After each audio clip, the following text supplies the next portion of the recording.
Apple Pies and Other Amends by ToEatAPeach, read by Alamex Mybella. Chapter 17. So, Hermione mumbles into her glass of wine. I might be dating Draco Malfoy. Harry coys from her admission, but Ginny crows in triumph. I knew it! She practically shouts, making the other patrons in the fancy mega restaurant shoot glares at their table. I knew it! I knew it! I knew it! Hermione sighs and sets down her wine. A 1989 Chateau Margaux, because she intends to treat herself when not in Draco's presence. It's Friday evening, the night before her next, date with Draco, and she's finally decided to make a full confession to Harry and Ginny, with good food and plenty of Bordeaux. You were right about your suspicions, Harry, she admits, but I swear it just crept on me. I didn't even realize that's what was happening until you planted the idea in my head the other night. I'm good at that, Harry says with a sage nod. Ginny just rolls her eyes at him and leans closer to Hermione. Spill it! Spill everything! I'm not sure where to start, really. Start with the snogging, Ginny suggests. It's always good to start with the snogging. Harry gags dramatically, and a few of the more annoyed patrons glare at their table again. Harry looks like he's going to continue with his loud show of repulsion, so Hermione waves her hands violently to dismiss Ginny's idea.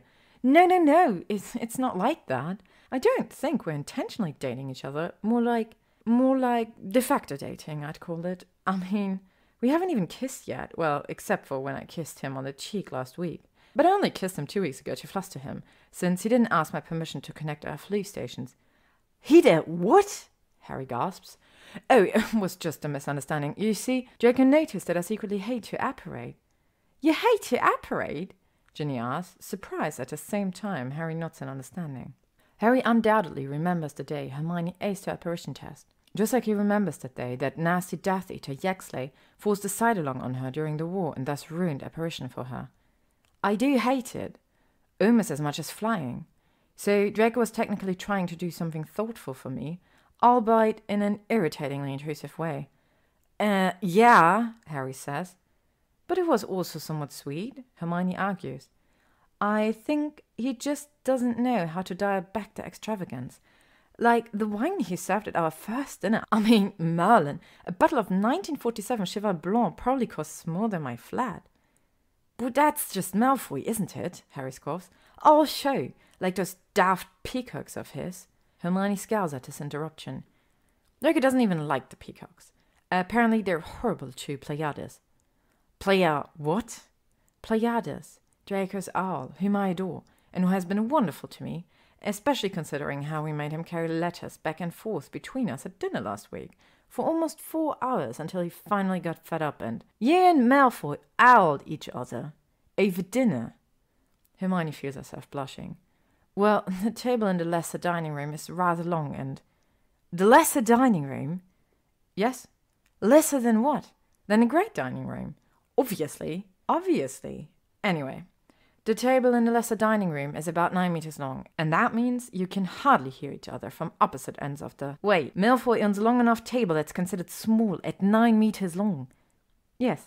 Good Lord, Hermione, it's like you're having dinner with Bruce Wayne every week. That's what I said. But of course, Draco didn't get the reference. He's Bruce Wayne, Ginny asks. Batman. Harry and Hermione answer simultaneously, to which Ginny replies, He's Batman. Harry and Hermione shake their heads in unison. Pure bloods. They both sigh. Hermione hates to admit it, but wine really does improve the situation. Their conversation has grown increasingly discordant, much to the joy of everyone else in the restaurant. Interruption piles up on misunderstanding, louder and louder, until Hermione fears they'll be booted from the restaurant before they can finish their meal. She pours Harry and Ginny both a glass of Chateau Margaux, in the hope that they'll drink instead of interrupt. Then she proceeds to tell them everything. She leaves out a few details, like how often Draco's foot accidentally on purpose grazes hers under the table, or the way her stomach goes all warm and her brain all buzzy when her eyes meet his for more than a few seconds. But she tells Harry and Ginny about loads of other things, like the baking and the talking and his parents. She tells them about the bottle of Octans that is presumably still unopened in his kitchen, and the key lime macarons, and how he looked at her when she vanished her glass of Cheval Blanc. When she gets to their mutual injuries, and the way Draco popped her bleeding finger to his mouth, Harry almost spits expensive red wine all over their table. What?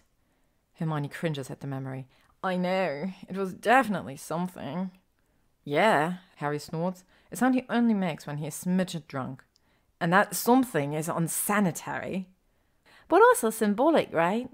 As soon as Ginny asks the question, she and Harry share a worried glance. Then they both look back at Hermione.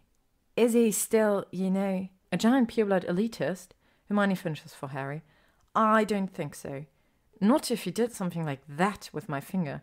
After he healed me, Draco basically admitted that he didn't believe in the blood purity rubbish anymore. But I know it takes time for races to come to terms with his own bullshit. Maybe a lifetime.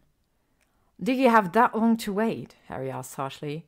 It's Ginny, however, who reaches across the table to take Hermione's hand. What does your heart tell you, friend? Hermione gnaws on her lower lip before answering. My heart tells me that Draco's changing, that he knows he was a terrible human being, and the knowledge makes him sick, literally. He wants to be a better person, is trying to be a better person, and I think I'd like to be there to see the results. The table falls silent for a long time, even after their bowls of sorbet arrive. Harry is still deep in thought, listlessly dragging a spoon through his melting dessert, when Hermione says, Harry, if it makes you feel any better, you have my permission to hex him if he hurts me. Harry grins drunkenly. Hermione, if Draco Malfoy hurts you, I'll just be the first in a very long line of people who want to hex him. Ginny's eyebrows woggle. Including Gregory Goyle, apparently. At this, Harry and Hermione give twin groans. If it makes you feel any better, Hermione, Ginny says, waggling her eyebrows again. I get it. The physical attraction, I mean. Harry's head swivels so fast towards his fiancée, he might sustain whiplash. What do you mean, you get the physical attraction? Ginny shrugs. To Malfoy? He's not a troll, that's for sure. And I have some pretty vivid memories of the way he looked in Quidditch pants. I play Quidditch too, Harry grumbles. Oh, I know. Ginny drapes an arm over Harry's shoulder and leans so close to him that her nose brushes his cheek. Why do you think I'm marrying you, Potter? This time, it's just Hermione who groans, possibly because her mouth is the only one not occupied with snogging at the moment. She motions frantically for the bill, hoping against all hope that they can leave the restaurant before they get thrown out for violating public decency laws. Thank you for listening to today's chapter of Apple Pies and Other Amends by ToEatAPeach, read by Alex If you would like to stay up to date on upcoming chapters, you can follow me on YouTube, Instagram, AO3 or Tumblr. Thank you to ToEatAPeach for letting me use their story, and thank you to all of you for listening.